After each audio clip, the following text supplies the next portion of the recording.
जय जय राम कृष्ण हरी,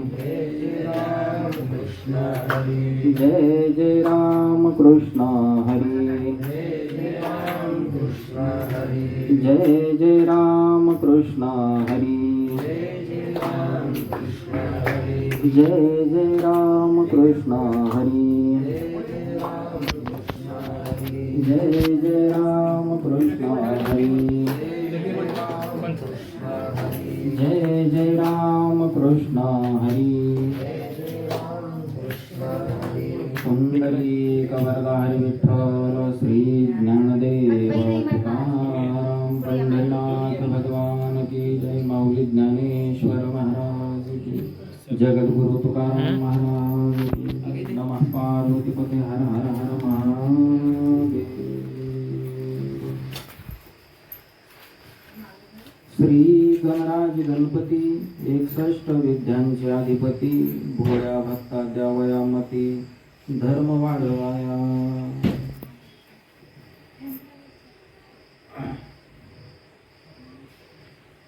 स्वधर्म जो पापा तोच नित्य यज्ञ जाणपा, म्हणून वर्तता तेथ पापा संचारू नाही।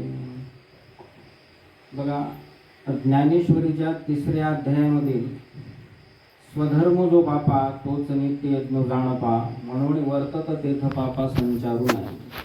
ही 81 क्रमांकाची ओवी आहे आणि तिथून तर तो अध्याय जिथपर्यंत संपतो त्या सर्व ओव्या माऊलींनी धर्माबद्दल लिहिलेल्या आहेत, स्वधर्माबद्दल लिहिलेल्या आहेत।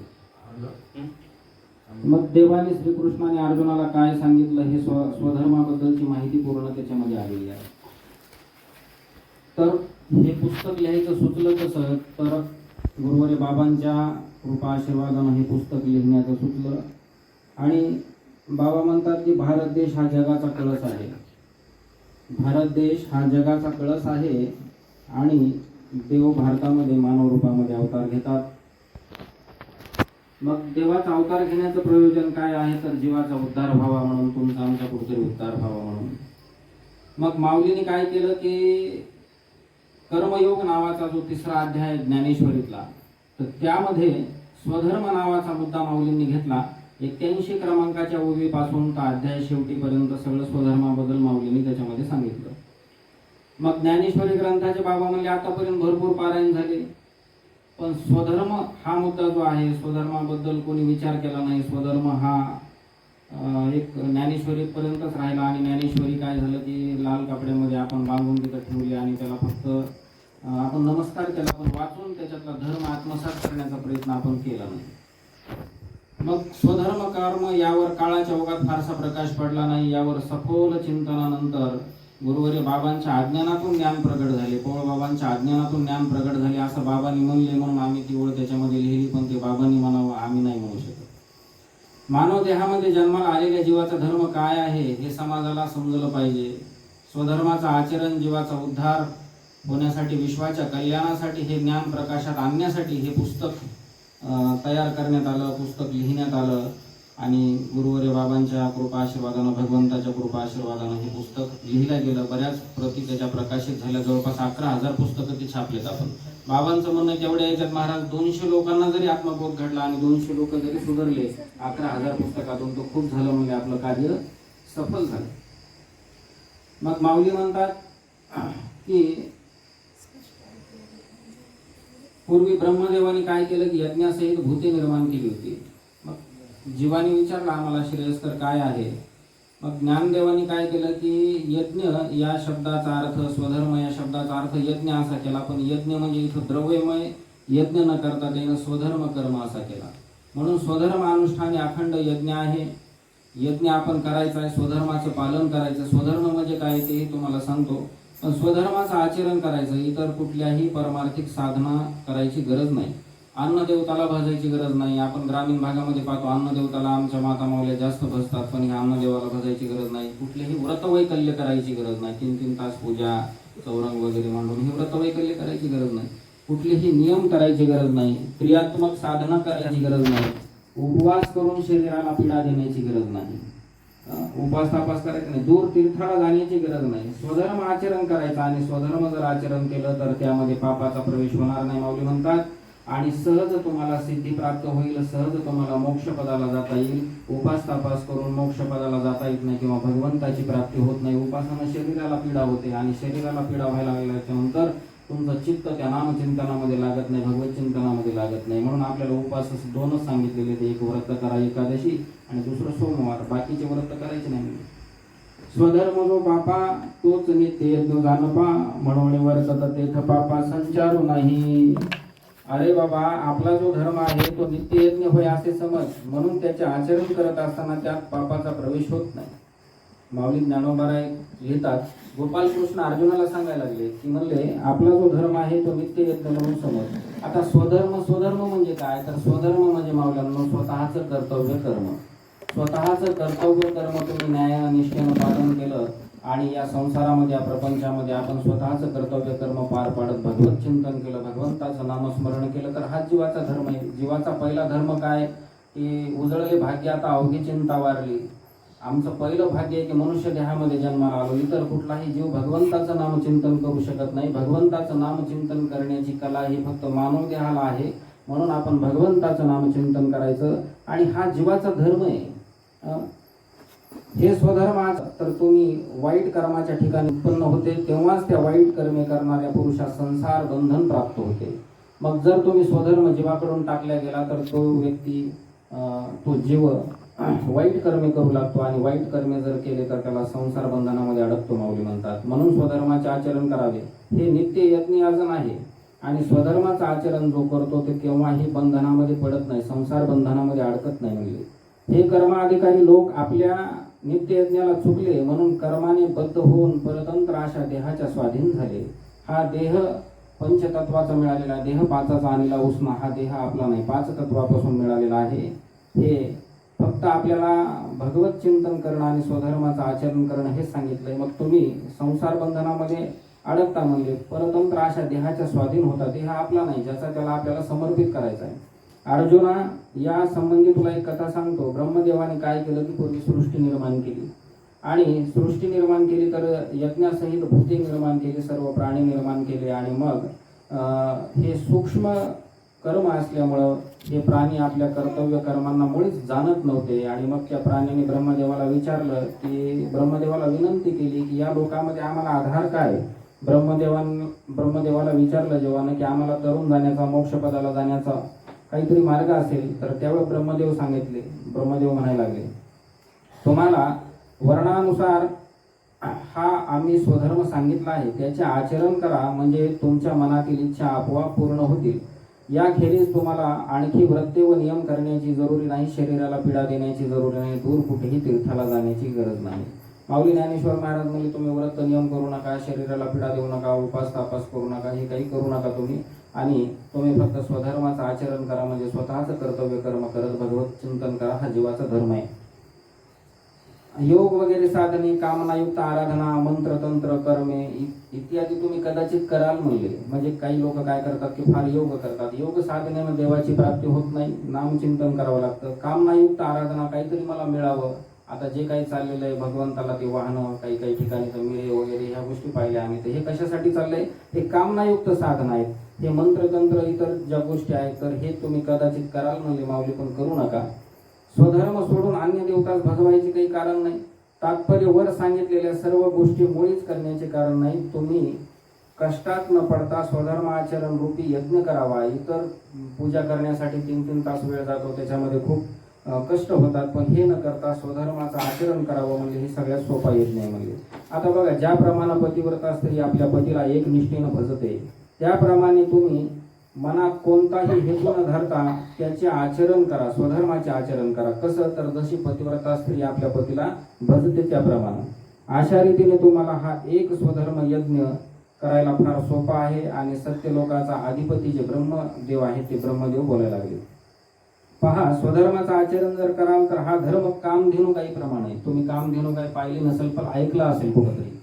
तर कामधेनू जी गाय आहे तर ती कामधेनू गाय जे तुम्ही इच्छित म्हणजे तुमच्या मनातली जी इच्छा आहे तर ती इच्छा पूर्ण करणारी आहे. तर तसा हा धर्म कामधेनू गाय होऊन तुमच्या मनातल्या इच्छा पूर्ण करील. कारण या धर्माच्या आचरणामुळे सर्व देवतांना आनंद होईल आणि मग त्या देवांना तुम्ही इच्छिलेले विषय ते तुम्हाला देतील. तुम्ही जर स्वधर्माचं आचरण केलं तर हा धर्म तुम्हाला कामधेनू गायीसारखं जे तुम्ही इच्छा कराल ते तुम्हाला देईल.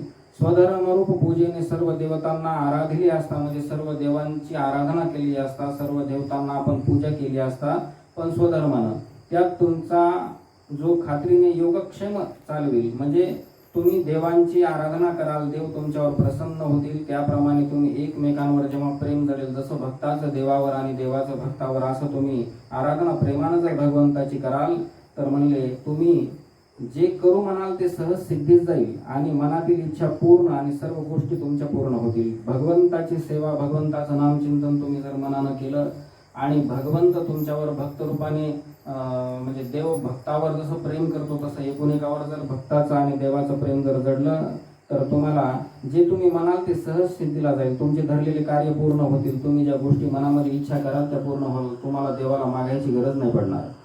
तुम्ही बोलाल ते खरे होईल आणि तुम्ही आज्ञा करणारे व्हाल. तुम्हाला आपली काय आज्ञा आहे म्हणून रिद्धी सिद्धी विचारतील. आता तुम्ही पाहिलं असाल खूप लोकांकडे, काही महाराज लोकांकडे बरंच काही असतं तर त्याचं काय हा सर्व त्या ठिकाणी मिळून देतो. धर्माचं आचरण जर केलं माऊली म्हणतात तर तुम्ही स्वतः आज्ञा करणारे व्हाल आणि तुम्ही स्वतः कोणाला तरी सांगणारे व्हाल आणि रिद्धी सिद्धी तुम्हाला विचारतील की तुम्हाला काय पाहिजे म्हणून. आता तुम्ही पाहिलं असेल की वसंत ऋतू येतो बघा, तर त्यावेळेस वसंत ऋतू ज्यावेळेस येतो त्यावेळेस काय होतं की सर्व झाडांना त्या ठिकाणी पानं आलेली असतात, कुठंतरी फळं आलेली असतात, फुलं आलेली असतात आणि सर्व सौंदर्य त्या ठिकाणी हिरवं दिसू लागतं. तर त्याचप्रमाणे आपण स्वधर्माचं आचरण जर केलं तर सर्व आपल्याला प्राप्त व्हायला सहज सोपं जातं. पहा, त्याप्रमाणे सर्व सुखासह मूर्तिमंत दैवच तुमच्या मागे शोधित येईल. जर स्वधर्माचं आचरण केलं तर दैव, मूर्तिमंत दैव तुम्हाला शोधत येईल. अशा रीतीने बाबांनो जर तुम्ही एकनिष्ठेने स्वधर्माचं आचरण कराल तर सर्व भोगांनी संपन्न होऊन तुम्ही निरीच्छ व्हाल. स्वधर्माचं जर आचरण केलं तर सर्व भोग तुम्हाला भोगायला मिळतील आणि तुम्ही संपन्न व्हाल. सर्व संपदा प्राप्त झाली असता जो विषयांच्या गोडीला लालचावून उन्मत्त इंद्रिय जसे सांगतील तसे वागतो. यज्ञाने संतुष्ट होणाऱ्या या देवतांनी जी ही संपूर्ण संपत्ती दिली आहे त्या संपत्तीच्या योगाने मार्गाने जो परमेश्वरास भजणार नाही, जो अग्नीचे मुखात हवन करणार नाही अथवा देवांची आराधना करणार नाही किंवा योग्य वेळी ब्राह्मणांना भोजन देणार नाही, जो गुरुभक्तीला पाठमोरा होईल, अतिथीचा मान करणार नाही व आपल्या जातीला संतोष देणार नाही. आता बघा काय सांगितलंय की जर समजा तुम्ही संपत्ती तुमच्याकडे खूप आली आणि त्याला जर तुम्ही उन्मत्त झाले किंवा संपत्तीला गर्व जर आपण केला तर तो धर्म तुमच्याकडून टाकला जाईल आणि परमेश्वराला मग तुम्ही संपत्ती जास्त आल्यामुळे कदाचित भजणार नाही. एखादे ब्राह्मण तुमच्याकडे आले तर त्यांना तुम्ही भोजन देणार नाही. अग्नीच्या मुखामध्ये कृष्णार्पण म्हणून हवन टाकलं पाहिजे, ते सुद्धा एक स्वधर्मच आहे.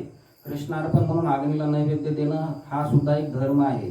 पण जर तुम्ही ते केलं नाही तर तुमच्याकडून धर्म टाकला जाईल आणि गुरुभक्तीला पाठमोर होणं, गुरुचे वचन न मानणं, गुरु सांगतील तसं न वागणं किंवा एखादा अतिथी तुमच्या दारामध्ये आलाय, एखादा कोणीतरी याचक तुम्हाला मागायला आलाय तर त्याला दान देणं किंवा त्या अतिथीचा आदर सत्कार करणं हा सुद्धा धर्म आहे म्हणले महाराज. आणि हे जर तुम्ही केलं नाही किंवा एखाद्या अतिथीला म्हणजे तुम्ही व्यवस्थित बोलले नाही किंवा दारात कोणी मागायला आलं त्याला व्यवस्थित हे केलं नाही, हाकलून दिलं तर तो धर्म आपल्याकडून टाकला जाईल, त्याचं आपल्याला कुठंतरी पाप लागेल. म्हणजे अशा रीतीने जो आपल्या धर्माचे आचरण टाकून देईल आणि त्याची जी संपत्ती आहे त्याला उन्मत्त होऊन केवळ तो भोग भोगू लागेल आणि कुठंतरी त्याला अहंकार जडेल तर त्याला पुढे फार मोठा धोका आहे म्हणजे माऊली म्हणतात की त्याला फार मोठा धोका आहे. अशा त्याच्या जवळ असलेली सर्व आयुष्य नाहीसं होईल म्हणले आणि त्याला मिळालेले भोग सुद्धा भोगायला मिळणार नाहीत म्हणले. हे का होईल तर त्याच्याकडून स्वधर्माचं आचरण टाकल्या जाईल, पाप त्याच्या शरीरामध्ये प्रवेश करू लागल, म्हणून त्याला पुढे फार मोठा धोका आहे म्हणजे. जसं आयुष्य संपत चाललेल्या शरीरामध्ये प्राण राहत नाही माऊली म्हणतात, तसं दैवहीन माणसाच्या घरी लक्ष्मी राहत नाही. आपण म्हणतो ना एखादा व्यक्ती करंट आहे त्याच्या घरी म्हणजे लक्ष्मी नाही, तर ते तसं होईल म्हणले. स्वधर्म आचरण तुमच्याकडून टाकलं गेलं आणि तुम्ही अधर्मी जर झाले आणि पापाचा प्रवेश जर तुमच्या शरीरामध्ये झाला तर तुमच्याकडून तुमच्या घरी लक्ष्मी राहणार नाही म्हणले. जसा दिवा मालवल्याबरोबर प्रकाश नाहीसा होतो तसा जर धर्म लोपून गेला तर सर्व सुखाचे ठिकाण आश्रयस्थान नाहीसे होते म्हणले. वरील प्रमाणे आपला सर्व आचार जिथे सुटतो त्या ठिकाणी आत्मस्वातंत्र्य राहत नाही. प्रजा हो हे नीट ऐका असे ब्रह्मदेव म्हणाले. ब्रह्मदेव लोकांना सांगायला लागले. लोकांनी विचारलं आमच्या म्हणजे ज्यावेळेस आम्ही मोक्षपदाला आम्हाला जायचं असेल किंवा आम्हाला कुठंतरी भगवत प्राप्ती व्हायची असेल तर आम्ही काय करावं. तर ब्रह्मदेव हे लोकायला सांगायला लागले. आलं लक्षात. आणि हे श्रीकृष्ण अर्जुनाचा झालेला संवाद आहे. हे दोघं देव आणि अर्जुन एकूण एकाला बोललेले आहेत. आणि हे माऊली ज्ञानेश्वर महाराजांनी लिहिलं. आणि बाबाच्या सांगण्यावरून आपण हे मुद्दा मराठीमध्ये पुस्तकामध्ये घेतलाय. हे मनानं लिहिलेलंच नाही, ज्ञानेश्वरी मधलंच आहे. आणि जशाला तसं आपण याच्यामध्ये घेतलंय. म्हणून धर्म टिकला पाहिजे. आणि जर तुम्ही धर्म सोडून दिला, जर एखादा याचक आलाय त्याला तुम्ही दान देत नसाल, एखाद्या अतिथीचा सत्कार करत नसाल, जीवाचा धर्म आहे नामचिंतन करणं, ते जर तुम्ही करत नसाल तर तुम्हाला यम धर्म शिक्षा करील म्हणले. धर्म जर तुमच्याकडून टाकला गेला तर यम धर्म शिक्षा करील. आणि तो केवळ चोर आहे असे समजून त्याची सर्व मालमत्ता यम धर्म हिरावून घेईल म्हणले. आणि रात्रीच्या वेळी ज्याप्रमाणे स्मशानामध्ये मसनवाट्यामध्ये जशी ते पिशाच फिरतात ना, भूत फिरतात, त्याप्रमाणे सर्व पाप त्या माणसाला घेरतील म्हणले. त्याप्रमाणे त्रैलोक्यामध्ये असणारी सर्व दुःखे आणि अनेक प्रकारचे पापे, सर्व दैन्य त्याच्याजवळ राहतील म्हणले. म्हणजे स्वधर्माचं आचरण जर जीवाकडून टाकल्या गेलं तर सर्व प्रकारचे पाप आणि सर्व प्रकारचे दुःख त्या माणसाच्या घरीच राहतील म्हणले, त्याच्या सोबत नांदू लागतील म्हणले. मग त्या उन्मत्त मनुष्याची अशी स्थिती होईल म्हणले की जो पैशामुळे कुठेतरी त्याला अहंकार आलाय, त्याला कुठल्या तरी गोष्टीमुळे अहंकार आलाय. मग प्रजा हो, ब्रह्मदेव सांगायला आले लोकांना, मग किती जरी तुम्ही रडलात आणि किती जरी तुम्ही कल्पांतीपर्यंत जरी तुम्ही त्याच्यातून दुःख व्यक्त केलं तरी तुमची मुळी सुटका त्याच्यातून होणार नाही म्हणले. का होणार नाही तर स्वधर्म जर तुमच्याकडून टाकला गेला तर. म्हणून स्वधर्माचं आचरण कधीही सोडू नये, इंद्रियांना भलत्या मार्गाला जाऊ देऊ नये असं ब्रह्मदेवानी प्रजांना उपदेश केला. तो अज्ञान गा पांडवा आणि तोही तोची जाणावा, जो इंद्रिय अवसवाचारी येतं. माऊली ज्ञानेश्वर महाराज म्हणले की ज्याची इंद्रिय स्वैरपणे संचार करतात, ज्याचं मन त्या इंद्रियाला ताब्यामध्ये ठेवू शकत नाही, मनाला वाटत तिकडे भरकटतात, नको त्या गोष्टी पाहू लागतात, नको त्या गोष्टी करू लागतात, तर त्याच्याकडून स्वधर्माचं आचरण टाकलं जातं म्हणले. आणि ज्याप्रमाणे समजा आता एखादा मासा आहे पाण्यामध्ये, त्या माशाला जर पाण्याच्या बाहेर काढलं किंवा त्या माशाचा वियोग जर पाण्यापासून समजा झाला किंवा ते दूर झालं तर त्या माशाला कसं पटकन मरण येतं, तर त्याप्रमाणे स्वधर्माच्या त्यागाने मनुष्याचा नाश होतो. स्वधर्म टाकून दिला की माणसाचा नाश व्हायला सुरुवात होते. म्हणून त्याने हा स्वधर्म आचरणाला विसरू नये आणि स्वधर्माचं आचरण करावं म्हणले. म्हणून तुम्ही सर्वांनी आपल्या विहित कर्मामध्ये तत्पर असावे, हेच आमचे वारंवार सांगणे आहे असे ब्रह्मदेव प्रजांना सांगायला लागले. माऊली ज्ञानोबा राहिली तर बघा, पहा, निरहेतुक बुद्धीने स्वधर्माचे आचरण करण्यात जो जवळ आलेला आहे तो संपत्तीचा विनियोग करतो, गुरु गोत्र अग्नी यांचे पूजन करतो, योग्य वेळेला ब्राह्मणांची सेवा करतो आणि पितृकरांना श्राद्धाधिक नैमित्तिक तो कर्म करतो. तर वर सांगितलेल्या विहित कर्माचरण रूप यज्ञाने यज्ञपुरुषाने ठिकाणी यज्ञ यागन करून हे यज्ञशेष सहज राहील. त्याचे आपल्या घरी आपल्या कुटुंबासह सुखाचे सेवन करतो. हे सेवे त्याच्याच पापाचा नाश करते. म्हणून हे यज्ञरूप राहिलेले शेष तो भोगतो. म्हणून ज्याप्रमाणे अमृत मिळाले असता मोठाले रोग रोग्याला सोडून जातात, त्याप्रमाणे पातके त्या सोडून जातात. अथवा ज्याप्रमाणे ब्रह्मनिष्ठ पुरुष भ्रांतीला यत्किंचितही वश होत नाही, त्याप्रमाणे यज्ञातील तो शेष भोगणारा पापाच्या तडाख्यात सापडत नाही. म्हणून यज्ञ काय तर स्वधर्म हाच एक यज्ञ नाही. आपण जर त्या यज्ञाचं पालन केलं, स्वधर्म जर आपण पालन केलं तर निश्चितच आपल्याला जसं एखाद्या रोग्याला अमृत मिळतं तसं आपल्याला सर्व पातके त्यापासून सोडून जातात म्हणले. आणि मग तो पापाच्या तडाख्यामध्ये सापडत नाही. म्हणून स्वधर्माचे आचरण जे मिळते ते स्वधर्म करण्यात खर्च करावे. आता एखाद्या वेळेस काय होतं की आपल्याला संपत्ती मिळते तर त्याच्यातली काही संपत्ती आपण स्वधर्मामध्ये खर्च करायची, सत्कार्याला खर्च करायची आणि जे शिल्लक राहतं त्याच्यामध्ये संतोष मानायचा आणि उपभोग घ्यायचा. पण आपण तसं करत नाही. आपल्याला जास्त असावा ह्याच्या पाठीमागे आपण जास्त लागलो म्हणून आपण दुःखी आहे. म्हणून देव म्हणतात, अर्जुना, अशा रीतीने वागण्याखेरीज दुसऱ्या रीतीने वागू नये. अशी ही सृष्टी आरंभीची कथा श्रीकृष्णानं सांगितली. आपण देहच आहोत असे मानून जे लोक विषय हे भोग्य वस्तू आहे असे समजतात, म्हणजे हा देह आपणच आहोत असं काही लोक समजतात. आणि हे जे भोगायला मिळालेलं आहे हे ह्या वस्तू आहेत ना, तर हे सर्व विषय त्याला गोड वाटू लागतात. पण हे देह आपला नाही. आलं लक्षात. हे देहाधिक पण आपले नाहीत. हे देह एक दिवस इथं ठेवायचा आहे. पंचतत्वापासून हे देह आपल्याला मिळालेला आहे, पंचमहाभूतापासून मिळालेला आहे. आणि मग जे भ्रमिष्ठ लोक आपल्या जवळ असलेली सर्व संपत्ती वगैरे यज्ञाची सामग्री आहे असे न समजता, काही भ्रमिष्ठ लोक असे की हे जे आपल्याला संपत्ती मिळालेली ही यज्ञाची म्हणजे भगवंतानंच दिलेली आहे, भगवंताला सत्कार्याला खर्च करायचे असं न समजता अहंकाराने ते काय करतात की त्याचा भोग घेण्यासाठी प्रवृत्त होतात. कुठंतरी उन्मत्त होतात, अहंकार करू लागतात, मोठेपणा करू लागतात की माझ्याकडे एवढी संपत्ती आली, माझ्याकडे एवढं सगळं आलं. तर ते म्हणले असा अहंकार करू नये म्हणले. इंद्रियांना आवडतील असे चटकदार पदार्थ सुद्धा तयार करतात हे लोक, ते पापी, आणि या पदार्थाच्या रूपाने ते वस्तुतः पापच सेवन करत असतात म्हणले. आता जे इंद्रियाला आपल्या आवडेल असे पदार्थ, तळीव पदार्थ वगैरे करणं हे सात्विक मध्ये येत नाही, हे राजस भोजनामध्ये येतं. सात्विक, राजस, तामस असे 3 गुण सांगितलेले, तसं त्यांचं जेवण पण सांगितलेले, तर ते सात्विकतेमध्ये येत नाही म्हणले. म्हणून वास्तविक पाहता जेवढी आपली संपत्ती आहे ती सर्व धर्माच्या कार्याला उपयोगी केली पाहिजे, यज्ञाला उपयोगी केली पाहिजे, असं समजून ही स्वधर्मरूप यज्ञाने परमेश्वराला आपण अर्पण करावे. आपण जी संपत्ती कमवतो ही भगवंताच्या कृपेने आपण कमवलेली आहे, तर याच्यातलं जेवढं आपल्याला संसारामध्ये लागेल तेवढं घेऊन बाकीची उरलेली भगवंताला आपण त्या ठिकाणी अर्पण करायला पाहिजे. अशा रीतीने वागायचे टाकून पहा, ते मूर्ख लोक आपल्या स्वतःला नाना प्रकारचे पक्वान्ने तयार करतात. ज्या अन्नाच्या योगाने यज्ञ सिद्धीला जातो आणि परमेश्वर संतुष्ट होतो, म्हणून हे अन्न कमी योग्यतेचे नाही. बघा, नाना प्रकारचे पक्वान्न करून ते राजस भोजन घेतात, पण हे सात्विक माणसाचं लक्षण नाही म्हणले. आणि मग काय होतं की हे परमेश्वर संतुष्ट होतो अशा पद्धतीनं पण ते वागत नाहीत म्हणले. देवाला कुठंतरी प्रसन्न करावे ही त्यांची भावना नसते. हे अन्न साधारण समजू नये म्हणले, हे अन्न ब्रह्मरूप आहे असं समजायचं म्हणले. कारण हे अन्न सर्व जगाला एक जगण्याचं साधन आहे. बरं, हे अन्न जे निर्माण होतं, तर हे निर्माण करण्यासाठी आपल्याला सर्वांना माहिती पाऊस लागतो. मग हा पाऊस कधी कधी मागं पुढं होतो, कधी पडत नाही. याचं कारण काय, तर पाऊस हा यज्ञापासून निर्माण होतो आणि यज्ञ कर्मापासून प्रगट होतो. आपण जे कर्तव्य कर्म करतो, हे जर आपले कर्तव्य कर्म चांगले असले, जीवाकडून चांगलं कर्तव्य कर्म केलं गेलं, तर त्याच्यातून एक यज्ञ होतो. आणि स्वधर्माचं आचरण जर जीवाकडून टाकलं गेलं नाही, तर तो सुद्धा एक यज्ञ होतो आणि त्या यज्ञातून पावसाची निर्मिती होते आणि पाऊस अन्नाला कुठेतरी वाढवायला मदत करतो. मग आता तुम्ही म्हणाल की ह्या 2, 4, 10 वर्षामध्ये पाऊस मागं पुढं झाला, त्याचं कारण जीवाकडून स्वतःचं कर्तव्य कर्म टाकलं गेलं आणि धर्माचं पालन झालं नाही आणि कुठंतरी अधर्म लागला वाढीस, त्याच्यामुळे ह्या गोष्टी मागं पुढं झाल्या. बघा, दूर व जवळ असणारे, सर्वत्र असणारे जे ब्रह्मदेवांना उत्पन्न करते म्हणून हे स्थावर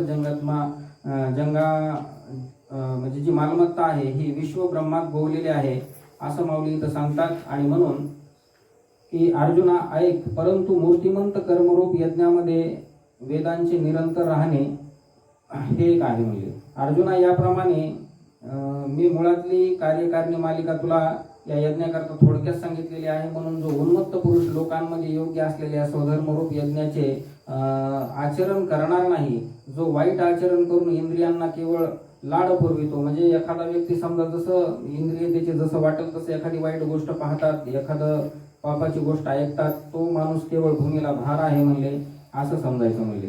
जसं भलत्याच वेळेला काही लोक काय करतात बघा, की जर समजा एखाद्या वेळेस पावसाळा नसताना जर तुम्हाला वर ढग दिसले कुठं आणि पाऊस येण्याचं जर वातावरण दिसलं, तर आपण म्हणतो आता पावसाची गरज नाही, उन्हाळ्यामध्ये यानं नुकसान होईल राहिलेल्या पिकाचं, आपण जसं म्हणतो. जसं भलत्याच वेळी आलेले ढग किंवा पडलेला पाऊस पिकाच्या उपयोगी नसतो, तसे हे माणसं भूमीला भार आहेत म्हणले, की जे स्वधर्माचं आचरण टाकून देतात, वाईट कर्माकडे जातात, वाईट वागतात किंवा त्यांच्या हातून धर्माचं आचरण होत नाही. त्यांचे जगणे म्हणजे कसे असते, आता तुम्ही शेळीला पाहिला असेल, इथं गळ्याला स्तन आलेले असतात बघा, त्याच्यातून काही दूध निघत नाही, ते शेळीच्या काही उपयोगाचे नसतात. जसं ते शेळीच्या गळ्याला आलेले स्तन उपयोगाचे नसतात, तसं विनाकारण पावसाळा नसताना आलेला पाऊस उपयोगाचा नसतो, तसं धर्म ज्या माणसाकडून टाकला गेला आणि जे माणसं विषय उपभोग घेऊन इंद्रिय त्याचे वाटल तसं वाईट गोष्टी करत राहतात, तसे ते माणसं भूमीला भार आहेत म्हणले, ते काही उपयोगाचे नाहीत. म्हणून अर्जुन ऐक, आपला हा धर्म कोणी सोडू नये, काया वाचा मनी करून हा एकाच धर्माचं आचरण त्या ठिकाणी करावं. हे शरीर जे प्राप्त झालंय, तुम्ही म्हणाल कसं प्राप्त झालं, ते हे पूर्व सुकृतानं प्राप्त झालंय, हे संचित प्रारब्धानं प्राप्त झाले माऊली म्हणतात.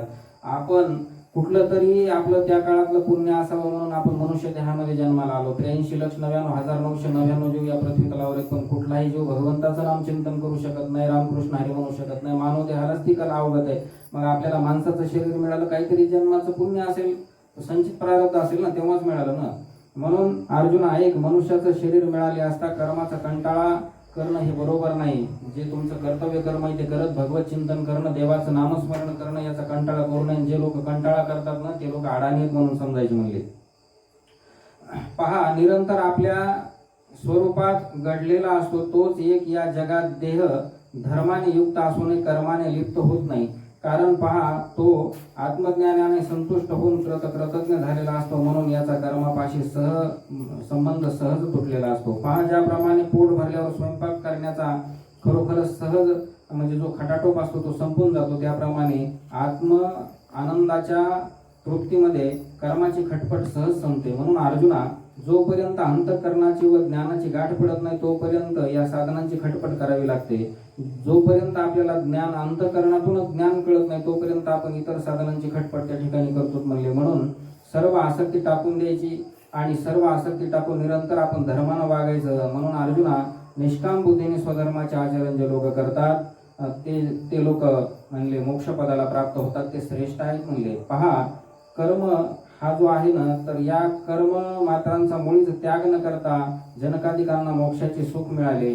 म्हणून अर्जुना, यास्तव कर्माच्या ठिकाणी आस्था जरूर आहे आणि ही आस्था आणखीही एका कामाला उपयोगी पडेल. कारण आपण आचरण केले असता या लोकांना तो त्या ठिकाणी तिक्ता होईल आणि अर्थात सहज त्यांची कर्मलोपाने होणारी हानी टळेल. थोडं पटपट घेतो. कारण अर्जुना, लोकांची ही वागणूक रीत सर्व प्रकारे नेहमीच कायम ठेवणे असं योग्य आहे. म्हणून शास्त्राने सांगितल्याप्रमाणे वागून जगात सरळ मार्गाला लावावे आणि आपण लोकांशी लोकबाह्य वागू नये. म्हणजे शास्त्रामध्ये जसं सांगितलंय त्याप्रमाणे वागून जगाला आपण सरळ मार्ग लावावा, जेणेकरून 1-2-4 लोक तरी, आता बाबांचं सांगणं काय होतं की आपण 11,000 पुस्तकं छापली, याच्यातून 200 लोकांचा जरी उद्धार झाला तरी आपलं कार्य सफल झालं म्हणले. म्हणून आपण शास्त्रात जसं वर्णन केलेलं तसं लोकांना तिथं त्या ठिकाणी चांगल्या मार्गाला लावावं.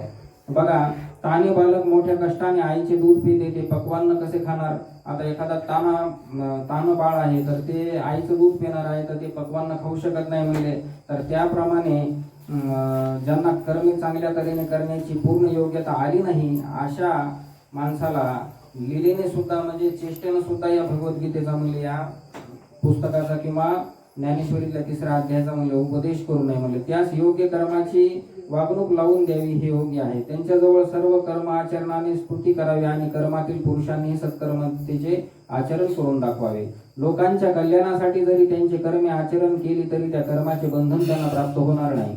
बघा की बहुरूपी काय करतो की राजा राणीचे सोंग घेतो आणि त्यांच्या मनामध्ये आपण स्त्री पुरुष आहोत अशी कल्पना नसते, तथापि ते जसं त्या ठिकाणी वागतात त्याप्रमाणे त्या लोकांमध्ये म्हणजे ते दाखवतात ते खेळ, तर त्या पद्धतीनं हे सर्व चाललेलं आहे म्हणजे. म्हणून अर्जुना, पहा, दुसऱ्याचे ओझे आपण आपल्या शरीरावर घेतले तर आपण त्या भाराने दडपले जाणार नाही का? हे सांग बरं. तर देव अर्जुनाला विचारायला लागले की दुसऱ्याचं ओझं जर आपल्या डोक्यावर घेतलं तर आपण त्यांना कुठेतरी दडपले जाऊ, पण प्रकृतीच्या गुणाने जी बरी वाईट कर्मे होतात ती अज्ञानी मनुष्य बुद्धिभ्रंशामुळे मी करतो असे म्हणतो. आता काही अज्ञानी माणूस असतं की तो म्हणतो मी सर्व करतो, पण करता आणि करविता ईश्वर आहे, भगवंताच्या कृपेनं करतो तो. अशा रीतीने देह अहंकार धारण करणारा म्हणजे काही लोकांना देहाचा अहंकार असतो, कुठला अभिमान असतो, तर हे माणसं मूर्ख समजावे म्हणजे आणि गूढ तत्वज्ञान यांना कधीही उघड करून सांगू देऊ नये म्हणजे. हे राहू दे अर्जुना, आता तुला हिताची कथा सांगतो ती तू चित्त देऊन ऐक. ती अशी की ज्या प्रकृतीच्या गुणांपासून सर्व कर्मे उत्पन्न होतात तीच ब्रह्मनिष्ठांनी तादम्य नसते. हे देहाचा अभिमान टाकून गुण व गुणांपासून उत्पन्न होणारी जी कर्मे त्यांचे उल्लंघन करून देहामध्ये उदासीनतेने राहतात. म्हणून सूर्याच्या प्रकाशामध्ये जरी सर्व कर्मे होत असली तरी तो सूर्य कर्माने लिप्त होत नाही. हे शरीरधारी जरी असतात तरी ते कर्मबंधनाच्या ताब्यामध्ये सापडत नाहीत. म्हणून या जगामध्ये तो प्रकृतीच्या तावडीत सापडून गुणांचा वश होऊन वागतो, तोच कर्माने बद्ध होतो. गुणांच्या योगाने इंद्रिय आपापले व्यापार करतात, त्या दुसऱ्यांनी केलेले कर्मात कर्तेपणा व बळेच आपल्याकडे घेतो आणि तो वर सांगितल्याप्रमाणे कर्माने बद्ध होतो. सर्व विहित कर्मे करून ती तुम्हाला अर्पण कर आणि परंतु चित्तवृत्ती मात्र आत्मरूपामध्ये ठेव. कारण देव अर्जुनाला सांगायला लागले की सर्व तू कर्मे कर आणि सर्व कर्मे करत असताना ते सर्व कर्मे तू मलाच अर्पण करत चल म्हणले. अथवा अमुक करणारा मी त्या कर्माचे आचरण करतो असा अभिमान तुला त्या चित्तामध्ये येईल असं होऊ देऊ नकोस. म्हणून तू केवळ देहासक्त होऊन राहू नकोस. सर्व कामनांना टाकून दे आणि सर्व भोगांना यथाकाली उपभोग घे. आता तू आपल्या हातात धनुष्य घेऊन या रथावर चढ आणि आनंद वृत्तीने अंगीकार करून युद्ध करायला सुरुवात कर म्हणले. या जगामध्ये आपली तू कीर्ती वाढव, धर्माचा मान वाढव आणि या पृथ्वीला या दुष्टांच्या ओझ्यापासून सोडव. कारण जिथं भगवद्गीता सांगितल्या गेली ते युद्धाचं ठिकाण होतं आणि अर्जुनाला धनुष्य घ्यायला देवानं सांगितलं आणि धनुष्यबाण हातामध्ये घेऊन तो रथावर चढ आणि धर्माचं पालन कर म्हणले. आता अर्जुना संशय टाकून दे आणि या युद्धाकडे लक्ष दे. या प्रसंगी युद्धाशिवाय दुसरे काहीही बोलू नको म्हणले. आणि अर्जुना, हा माझा यथार्थ उपदेश जे मोठ्या पूज्य बुद्धीने मान्य करतात आणि त्या लोकांना ते विश्वासपूर्वक वागतात, हे सर्व कर्म करीत असलेले तरी ते कर्मरहित आहेत, हे अर्जुना असे तू समज. म्हणून हे कर्म अवश्य करणीय आहे. नाहीतर प्रकृतीच्या स्वाधीन होऊन हे सर्व इंद्रियांचा लाड करून जे लोक माझ्या मताचा तिरस्कार करून ते टाकून देतात, म्हणून याला एक साधारण गोष्ट समज. जे याच्याकडे अनादराने पाहतात किंवा वाचाळपणाने याला पुष्पित वाणी म्हणतात, म्हणून हे लोक विवेकरूपी दारूने मत्त झालेले आहेत आणि विषयरूपी विषयाने व्याप्त झालेले आहेत, अज्ञानरूपी चिखलामध्ये फसलेले आहेत, असे निसंशय समज. आता बघा की प्रेताच्या हातामध्ये जर एखादं रत्न घातलेलं आहे तर ते प्रेताला त्या ठिकाणी ते व्यर्थ असतं, त्याला ते काही उपयोग येत नाही. एखादा माणूस जन्मापासून आंधळा आहे, त्याला दिव्याच्या प्रकाशाचा काही उपयोग होत नाही म्हणले. किंवा ज्याप्रमाणे चंद्राचा उदय कावळ्यांना काही उपयोगी पडत नाही, एखादा चंद्र समजा पौर्णिमेला चंद्र उगवलाय पण त्याचा कावळ्याला काय उपयोग पडणार आहे म्हणले, त्याप्रमाणे हा विचार मूर्ख माणसांना रुचणार नाही. हे ब्रह्मज्ञान, हे स्वधर्माचं आचरण जर आपण एखाद्या माणसाला सांगू लागलो, तो माणूस जर मूर्ख असेल, भगवत चिंतन करत नसेल, देवाची त्याला आवड नसेल, तर त्याला सांगून काही उपयोग नाही म्हणले. म्हणून अर्जुना, याप्रमाणे जे या परमार्थाला पाठमोरे असतील त्यांच्याशी मुळीच भाषण करू नको म्हणले, त्यांना जास्त बोलू नको म्हणले. या उपदेशाला मानत नाहीत, उलट त्याची निंदा करतात, अशा लोकांना हे ज्ञान सांगण्याचं हे करू नये म्हणले आपण. त्याप्रमाणे दिव्याला आलिंगन दिल्याच्या नंतर पतंग जो असतो, समजा फुलपाखरू आहे, एखादा दिव्याचा प्रकाश पाहून तो तिथं जातो, पण ते तिथं गेल्याच्या नंतर त्याचं मरण हे ठरलेलं आहे, अचूक त्याचं मरण त्या ठिकाणी होतंय. तर म्हणून कोणीही शहाण्या मनुष्याने की जे इंद्रियांचे लाड त्या ठिकाणी पुरवतात तर ते त्यांना पुरू नाही म्हणले. आता बघा, एखाद्या वेळेस जर समजा एखादा साप आहे तर त्या सापाच्या बरोबर खेळता येईल का? साप कोणी पाळलेला तुम्ही आतापर्यंत पाहिलाय का? तर असं नाही करता येणार म्हणले. म्हणून आपण काय करायचं की ज्याप्रमाणे इंद्रियाचे लाड करतो तर ते इंद्रियाचे केलेले लाड हे चांगले नाहीत म्हणले. म्हणून अर्जुना, सहज विचार करून पाहिले तर या प्रकृतीच्या अधीन असणाऱ्या शरीराला नाना प्रकारचे व्यवस्थित भोग का द्यावेत? म्हणून अतिशय कष्ट करून जेवढी म्हणून आपण संपत्ती या ठिकाणी सर्व खर्च करतो किंवा जी जोपासतो, ही रात्रंदिवस जोपासना का करावी, याचं काय कारण आहे? तर या लोकांमध्ये सर्व प्रकारचे कष्ट, सर्व प्रकारची संपत्ती संपादन करावे आणि मग आपला धर्म टाकून देऊन या संपत्तीचे व देहाचे पालन पोषण का करावे? आणि मग हे शरीर पाहिले तर हे पंचमहाभूताचे शरीर आहे म्हणले, शेवटी या 5 भूतामध्येच मिळून जाणार आहे म्हणले. म्हणून हे केलेले सर्व श्रम कुठेतरी शोधून काढावेत आणि आपल्या कर्माबद्दलचा मोबदला कोणास विचारावा. म्हणून देहाचे पोषण करणे हे उघड घात आहे, देहाला सांभाळणे हा उघड घात आहे. म्हणून याकरता तो देह पोषणाकडे लक्ष देऊ नकोस. एरवी इंद्रियांना पाहिजे त्याप्रमाणे विषय देत गेले तर खरोखर मनाला संतोष प्राप्त होईल. म्हणजे जसं आपल्याला पाहिजे तसं जर आपण घेत गेलो तर मनाला आपल्याला कुठंतरी संतोष प्राप्त होईल, परंतु हा संतोष काही कामाचा नाही म्हणले, हे दिसणाऱ्या चोरासारखा आहे म्हणले. आता एखादा समजा चोर आहे पण तो सभ्य माणसाचं रूप घेऊन आलाय आणि जर समजा तो दिवसभर सभ्य राहतोय पण ते शेवटी रात्र झाल्याच्या नंतर किंवा गावाच्या पलीकडे गेल्याच्या नंतर ते चोरीच करणार आहे म्हणले. तर मग समजा एखादं बचनागादी विष आहे, समजा हे विष जर विषयाच्या अंतःकरणामध्ये जर कदाचित इच्छा उत्पन्न होईल आणि तरी सुद्धा तो एखादी इच्छा जर मनामध्ये उत्पन्न झाली तर ती उत्पन्न होऊ देऊ नको म्हणले, कारण त्याचा परिणाम विचार केला तर ती घातक आहे म्हणले. ज्याप्रमाणे गळाला लावलेला मासा जो आहे तो मासा आमिषाला पाहून भुलला जातो, त्या जाळ्यामध्ये अडकला जातो, त्याप्रमाणे इंद्रियाच्या ठिकाणी असणारी विषयाची लालसा प्राण्याला एका सुखाच्या खोट्या आशेकडे घेऊन जाते म्हणले. म्हणजे जसं विषयासक्त पुरुष आहे तर तो काय करतो की जसा तो मासा गळाला अडकतो, पण गळाला कसा अडकतो तो, तर त्या याला काहीतरी खायला टाकलेलं असतं त्याच्यामुळे तो त्याच्यामध्ये अडकतो, ते आमिषाला भुलतो म्हणले. तर तसा तो त्या ठिकाणी गळाला अडकलेला मासा जसा होतो तशी आपली परिस्थिती होईल म्हणले.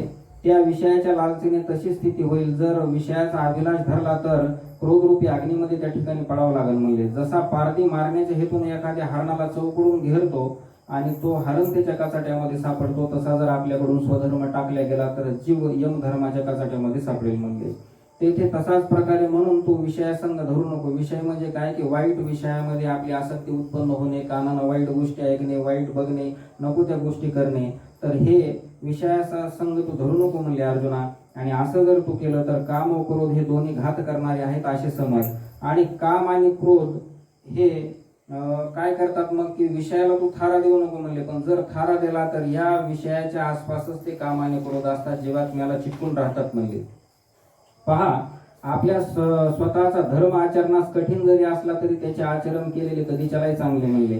आता धर्माचं आचरण करणं किंवा स्वधर्माचं आचरण करणं हे कुठंतरी आपल्याला काय वाटतं, थोडंसं अवघड जात आहे. पण कितीही जरी समजा ते अवघड गेलं तरी तू याचं आचरण कधी सोडू नको म्हणले. याहून दुसरा जो परकीय आचार तो खरोखर दिसायला जरी चांगला असला तरी ते करायचं नाही म्हणले. आणि शूद्राच्या घरी सर्व चांगली पक्वाने जरी असली तरी एखादा दरिद्री ब्राह्मण तो खातो का, तर तो खात नाही.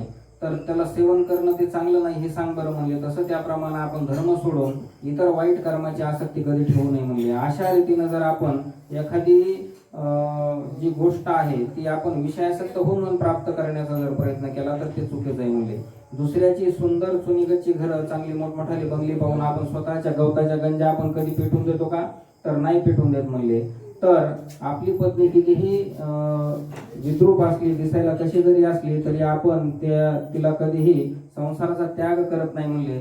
म्हणून आपण काय करतो की त्याप्रमाणे अडचणीचा प्रसंग असला अथवा आचरण करण्यास त्रास जरी पडला तरी धर्मच परलोकी सुख देणारा आहे. म्हणून बाबा धर्म आपल्याकडून कधी टाकला गेला नाही पाहिजे, स्वधर्माचं आचरण आपल्याकडून कधी सुटलं नाही पाहिजे.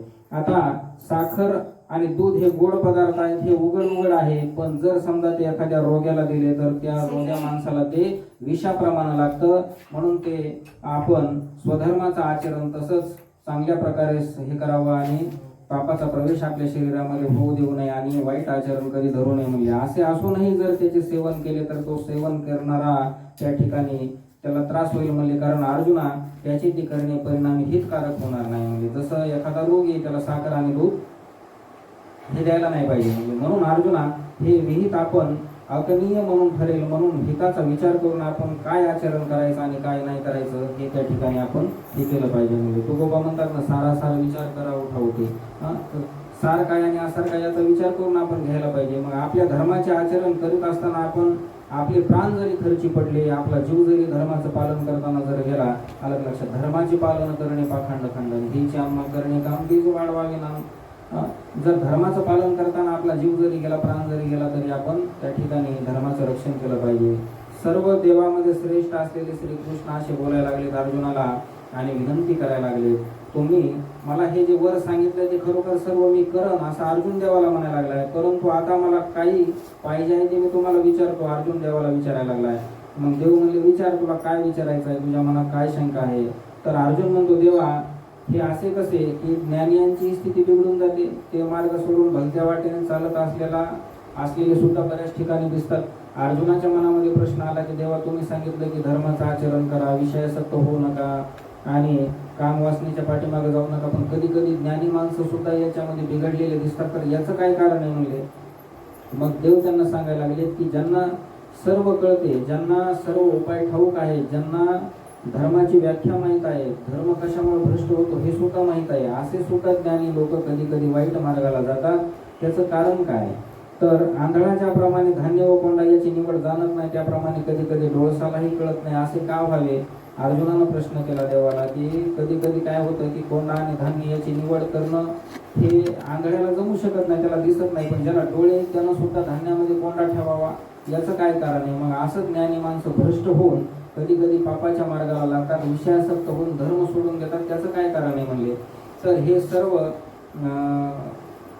संघाचा त्याग करतात, तेच परत कितीही संघ केला तरी तृप्त होत नाहीत, हे सर्व सोडून आचरण राहिलेले लोक सुद्धा पुन्हा या लोकांमध्ये येऊन राहतात. आपण स्वतः पापांना चुकविण्याकरता लपून बसतात, तात्पर्य सर्व प्रकारचे पाप चुकविण्याचा प्रयत्न करतात, परंतु पुन्हा बळजबरीने त्यातच ते कोंडले जातात. ज्यांचा मनापासून कंटाळा येतो ते अंतःकरणाला येऊन चिकटतात व ज्यांना टाळण्याचा प्रयत्न करावा ते उलट त्यांनाच घेरतात. ही अशी बळजबरीने दिसून येते, हे लोकांचा बलात्कार करणारे हे सर्व देवाने मला सांगावे हे अर्जुना. मग अर्जुन देवाला म्हणाला, तेव्हा हृदयरूपी कमलामध्ये विश्रांती घेणारे निरीच्छ झालेले योगी आणि भगवान श्रीकृष्ण अर्जुनाला म्हणाले, ऐक आता मी तुला पुढे सांगतो म्हणले. तर बाबा ज्ञानी लोक सुद्धा हे कधी कधी बिघडलेले दिसतात, मूर्खपणाने वागलेले दिसतात, विषयासक्त झालेले दिसतात. याचं कारण मी तुला सांगतो की याचं कारण आहे म्हणजे काम आणि क्रोध, ह्या दोन गोष्टी. आणि काम आणि क्रोध हे जे आहेत ना, तर हे ज्यांच्या मनामध्ये उत्पन्न झाले किंवा ज्यांच्या मध्ये उत्पन्न झाले तर त्या ठिकाणी दयेचा साठा अजिबात राहत नाही. आणि हे काम आणि क्रोध कोण आहेत तर प्रत्यक्ष यमधर्म आहेत. म्हणजे काम आणि क्रोध हे यमधर्म आहेत. तर हे काय करतात माहिती की देहरूपी डोंगरी किल्ल्यामध्ये मोठमोठी जसे दगड असतात, समजा एखादा डोंगर आहे त्याच्यामध्ये जसे मोठमोठे दगड असतात, तसं या देहरूपामध्ये ते काय करतात की इंद्रिय रूपी गावामध्ये ते त्या ठिकाणी ते राहतात आणि मोठमोठाले बंड करायला ते सुरुवात करतात.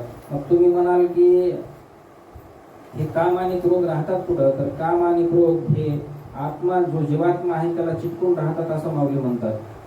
आता आत्मा कुठं आहे तर आत्मा असो नाभीस्थानी अष्टबाकुळिका तयाची खेळणी त्या घेईची हिरावून योग बळे. आत्मा हा नाभीच्या ठिकाणी माऊली ज्ञानोबरायांनी सांगितला. आणि मग त्याला हे चिटकून राहतात म्हणले काम आणि क्रोध. आणि मग हे रजोगुणानं बनलेले आहेत तरी तमोगुणाला फार प्रिय असतात म्हणले हे. आणि तमोगुण म्हणजे तामसी प्रवृत्तीचे लोक, सात्विक गुण म्हणजे भगवत चिंतन करणारे, त्यांचं भोजन सुद्धा सात्विक आहे. तसं राजस लोक असतात ज्यांना पंचपक्वानाचं भोजन आवडतं आणि ते राजस पूजा करतात, राजस देवाची पूजा वगैरे असं फार थाटामाटामध्ये. आणि काही तमोगुणी लोक असतात, काहीतरी जारण मारण वेगळ्या त्या पूजा करते, असे काही लोक आहेत म्हणले. तर हे तमोगुणाला फार त्या ठिकाणी प्रिय आहेत म्हणजे कोण, काम आणि क्रोध. आणि मग मृत्यूच्या नगरामध्ये यायची चांगली पत आहे म्हणजे ह्या काम आणि क्रोधाची. हे जीविताचे शत्रू आहेत म्हणजे काम आणि क्रोध. भूक लागली असता खाण्यास हे जग ज्यांना एका घासाला सुद्धा पुरणार नाही असे हे काम आणि क्रोध आहेत म्हणजे. मग हे काय करतात तर हे व्यापार करतात म्हणले हे काम आणि क्रोध. पण हे कुठं करतात तर हे भ्रांती अहंकार याच्या ठिकाणी याची देवाणघेवाण असते. म्हणजे सहज मोठी धरण्यात तिला 14 भुवने थोडी आहेत, सहज मोठीमध्ये धरण्यासाठी तिला 14 भुवने थोडी आहेत अशी ही भ्रांती जी आहे ना, तर ही भ्रांती या काम आणि क्रोधाची बहीण आहे म्हणजे धाकटी बहीण आहे म्हणजे. आणि त्रैलोक्यामध्ये सहज हे काय करतात की जीवाला त्या ठिकाणी खाऊन टाकतात. आणि मग ही भ्रांती काय करते तर ही भ्रांती माणसाला वाईट आसक्ती उत्पन्न करून शरीरामध्ये हे काम आणि क्रोध वाईट प्रवृत्ती करायला लावतात म्हणले. आणि मग ही भ्रांती जी आहे तर ह्या भ्रांतीची जी दासी आहे, दासी त्या भ्रांतीची, तर ती तृष्णा आहे म्हणजे. ह्या तृष्णेच्या जोरावरती माणसाला वाईट प्रवृत्ती त्या ठिकाणी ती आसक्त करतो म्हणजे. आणि काम क्रोधांना मोहाच्या घरी जास्त मान आहे म्हणजे. काम क्रोध कुठं असेल तर ज्या माणसाच्या शरीरामध्ये जो मोह करतो, फार मोह करतो त्याच्या ठिकाणी आहे म्हणजे. मग काम क्रोधाची देवाणघेवाण या अहंकाराच्या ठिकाणी होते म्हणजे. जो व्यक्ती अहंकार करतो, फार गर्विष्ठ आहे, त्याच्या ठिकाणी काम आणि क्रोध जास्त असतात. काम आणि क्रोधाची देवाणघेवाण तिथं होते म्हणजे. सत्याच्या पोटी किंवा जो माणूस धर्मानं वागतो त्याच्या ठिकाणी हे जास्त उत्पन्न होत नाहीत म्हणले.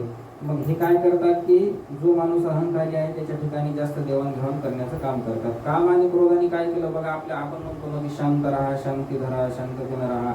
तर ही शांती कोण आहे माऊली ज्ञानोबा आहे म्हणजे. ही शांतीला पतिव्रता म्हणजे माऊली ज्ञानोबा आहे की ही जी शांती आहे ही पतिव्रता आहे. पण ह्या शांतीला सुद्धा, ह्या पतिव्रता शांतीला सुद्धा वस्त्रहीन केलं म्हणजे.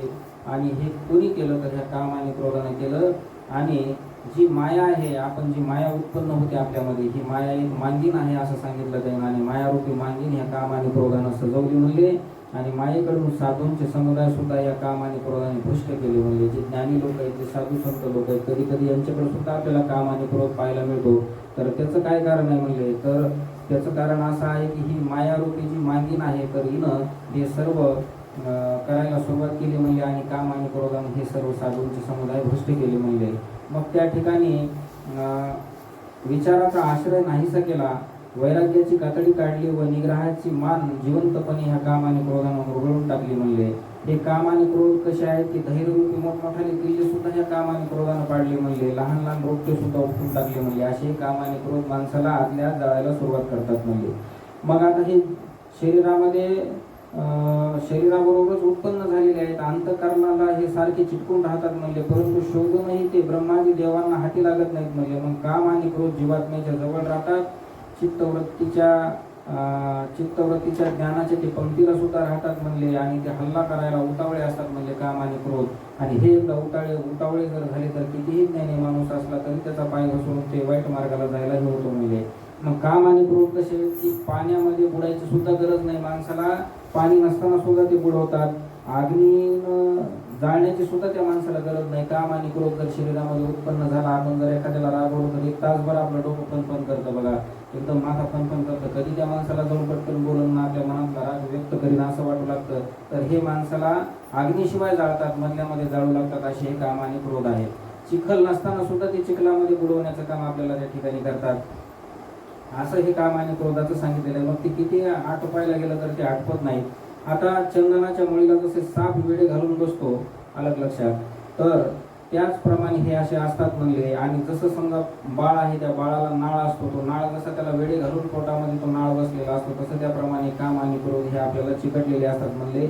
आणि तुम्ही पाहिलं असेल कधी की प्रकाशापासून सूर्य कधी दिसणार नाही, किंवा अग्नी जर जिथं असेल तिथं ते धूर त्याच्यासोबत असतो. असं कधी झालं का की अग्नी पेटला आणि धूर निघाला नाही, अलग लक्षात. आणि जो आरसा आहे त्या आरशाच्या पाठीमागं पारा लावलेला असतो बघा, पारा आणि मळाशिवाय तो पारा त्या ठिकाणी, नाहीतर मग काचातून आपल्याला पलीकडलं दिसू लागेल. त्याला पाठीमागं पारा लावल्यामुळं, ती केमिकल लावल्यामुळं आपल्याला त्याच्यामध्ये चेहरा दिसू शकतो. जसं हे त्याच्याशिवाय राहू शकत नाही, सूर्यप्रकाशाशिवाय राहू शकत नाही, तसं हे काम आणि क्रोध जीवात्म्याला चिटकून असतात म्हणजे. काम क्रोधाशिवाय एकटे असलेले ज्ञान आमच्या नजरेला आतापर्यंत जे आलेलं नाही म्हणजे.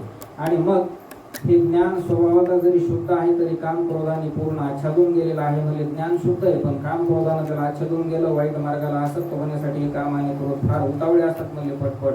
आणि जिथं अहंकार आहे या ठिकाणी ते जास्त देवाणघेवाण करतात म्हणले. पहा तुम्ही, अहंकारी व्यक्ती किंवा जो वाईट वागतो त्या व्यक्तीच्या ठिकाणी पटकन काम आणि क्रोध उत्पन्न होतात म्हणले. मग जर समजा तुम्ही एखादा अग्नी पेटलेला आहे, त्या अग्नीमध्ये विझविण्यासाठी आपण काय टाकणार, त्याला पाणीच टाकावं लागणार. पण जर त्याच्यात लाकडं टाकली तर ते अग्नी जास्त पेटल का विझल? लाकडं टाकले असता अग्नी जास्त पेटल म्हणले, ते विझणार नाही म्हणले. तर त्याप्रमाणे आपण ज्या वेळेस काम क्रोधांना सहाय्य करतो किंवा काम क्रोध आपल्या शरीरामध्ये उत्पन्न होतो, तर ते जास्त जास्त त्या ठिकाणी वाढू लागेल म्हणले. असे हे काम आणि क्रोध जिंकण्यासाठी खूप कठीण आहेत म्हणले. पण याला जिंकायसाठी एक उपाय आहे, देव अर्जुनाला सांगायले. मग अर्जुन म्हणला, देवा मला सांगा याला जिंकायसाठी काय उपाय आहे. तर मग देवानं सांगायला सुरुवात केली की आपले जे इंद्रिय आहेत, हे इंद्रिय इथूनच जास्त आपल्याला म्हणजे हे उत्पन्न होत आहे. तर मग इंद्रिय पूर्णपणे इंद्रियाचं दमन करायचं, दमन करून इंद्रिय पूर्णपणे ताब्यात घ्यायचे.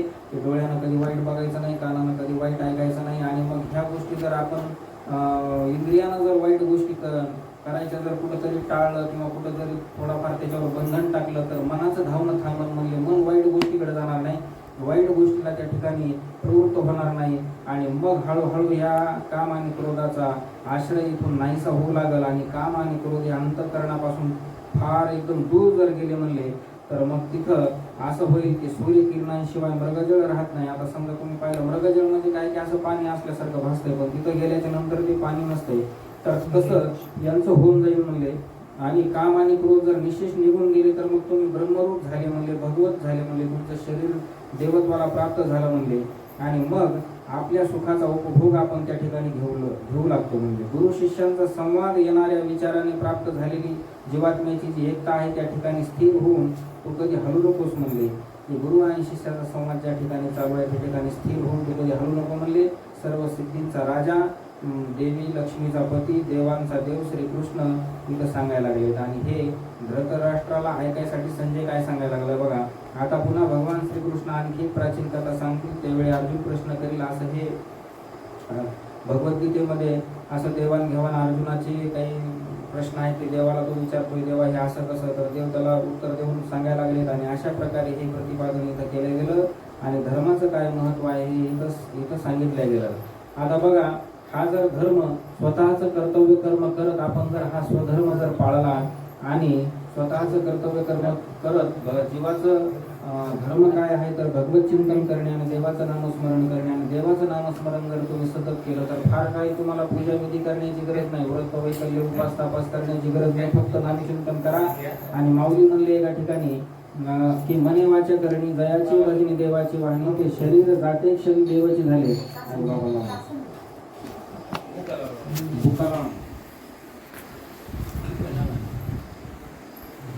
मनानं वाचेनं चालता फिरता बसता उठता जर आपण रामकृष्ण हरी म्हणलं, नामचिंतन केलं, तर आपला देह पडता क्षणी जायच्या वेळेस जसं 80-90 वर्ष वय आपलं होईल तर आपण सतत नामचिंतन घेत गेलं तर हे शरीर आपलं देवत्वाला प्राप्त होईल आणि भगवंत चिंतनाला त्या ठिकाणी प्राप्त होईल. मग देव काय म्हणायला लागले अर्जुनाला की ज्यांनी डोळ्याने मलाच पाहिलं, ज्यांनी कानाने माझंच भजन ऐकलं आणि ज्यांना सर्वत्र मीच दिसू लागलो आणि असं केलं असताना ज्यांनी माझीच कल्पना केली तर सर्व अवयवानी म्हणजे पूर्ण इंद्रिय, कान, हात, पाय, नाक, डोळे हे सर्व भगवंताचं नाम चिंतन करतात. आणि नमस्कार जरी केला आपण एखाद्याला तर आपण श्रीकृष्णालाच केला असं समजायचं आणि दान जर एखाद्याला आपण दिलं तर ते देवालाच दान दिलं असं समजायचं. तर अशा उपदेशानं, अशा उद्देशानं जे आपण भगवंताचं सर्वत्र रूप पाहून आपण भगवंताचं नाम चिंतन करतो तर मग इतर मंत्रतंत्राच्या भानगडी त्याला पडायची गरज नाही. म्हणजे काय न वाचेन मनानं जे भगवंताचं भजन करतो तर देव म्हणजे मरण येते समय त्याला म्हणजे माझ्या स्वरूपाचं ज्ञान होईल म्हणले आणि निश्चय माझ्या स्वरूपाशी त्याचं एक ऐक्य होईल म्हणले आणि मरण समय मी त्याला इतर गतीला जाऊ देणार नाही, इतर योनीला जाऊ देणार नाही आणि त्या जीवाचा पुढचा उद्धार होऊन मोक्षपदाला प्राप्त होऊन भगवत प्राप्ती त्याला मिळवून म्हणले. म्हणून इतर कर्मकांडाच्या मागे लागू नका आणि इतर भानगडी करण्यापेक्षा हरीचं नामस्मरण करावं एवढंच तिथं सांगितलं. आणि मग ज्ञानदेव म्हणे निवृत्तीचा, सांग उठाव करुण उन्मेषाचा, मग संवाद श्री हरिपार्थाचा भोगावा बापा. श्री निवृत्तीनाथांचे शिष्य ज्ञानदेव म्हणतात, बुद्धीला चांगले जागी करून मग बाबांनो या कृष्ण अर्जुनांचा संवाद ऐका. ओम तत्सत्ती श्री भगवत आता शुक्लिशुभू ब्रह्मविद्या योगशास्त्रे श्री कृष्णार्जुन संवादे कर्मयोग नाम तृतीय अध्याय गोळहा इति श्री ज्ञानदेव रचयता भावार्थ दीपिका तृतीय अध्याय गोळहा. श्री कृष्णार्पणमस्तु पुंडलिका वरदे हरी विठ्ठल श्री ज्ञानदेव पंढरीनाथ भगवान की जय. माऊली ज्ञानेश्वर महाराज की जय.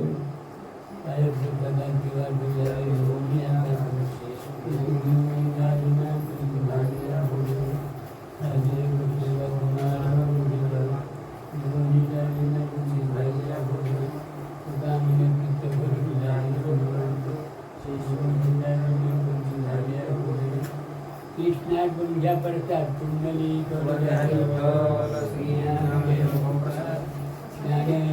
महाराज गोपाल कृष्ण भगवान कृष्णा कृष्णाला अर्पण करी जेव्हा सगळं आपल्या पूजा होईल कृष्णाला पुस्तक दिलं त्याला तुमच्या देवाचे देवावडी काय ते देवाचे काय